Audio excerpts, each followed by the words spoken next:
Ho, ho, ho. 'Twas the night before Christmas, when all through the house not a creature was stirring, not even a mouse. The stockings were hung by the chimney with care, in hopes that St. Nicholas soon would be there. The children were nestled all snug in their beds, while visions of sugar plums danced in their heads. And Mamma in her kerchief, and I in my cab, had just settled our brains for a long winter's nap, when out on the lawn there arose such a clatter, I sprang from the bed to see what was the matter.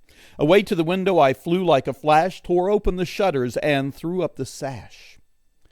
The moon on the breast of the new-fallen snow gave the luster of midday to objects below, when what to my wondering eyes should appear but a miniature sleigh and 8 tiny reindeer. With a little old driver so lively and quick, I knew in a moment it must be St. Nick. More rapid than eagles, his coursers they came, and he whistled and shouted and called them by name. Now Dasher, now Dancer, now Prancer and Vixen, on Comet, on Cupid, on Donder and Blitzen, to the top of the porch, to the top of the wall, now dash away, dash away, dash away all.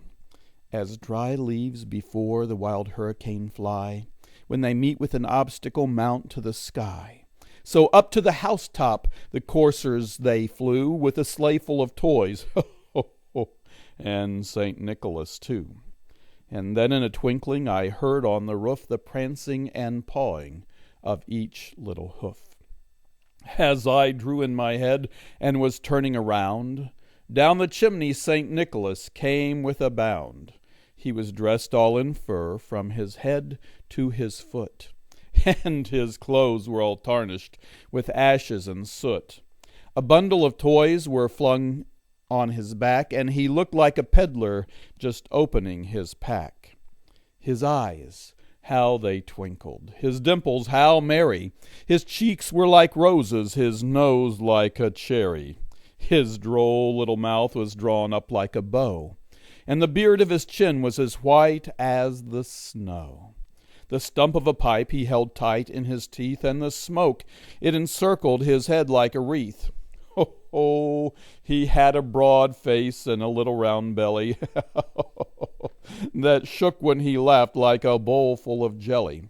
He was chubby and plump, a right jolly old elf, and I laughed when I saw him in spite of myself.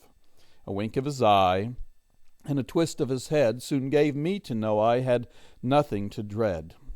He spoke not a word, but went straight to his work.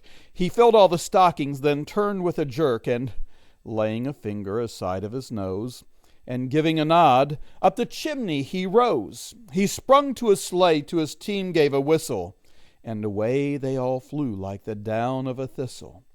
But I heard him exclaim ere he drove out of sight, "Happy Christmas to all, and to all a good night."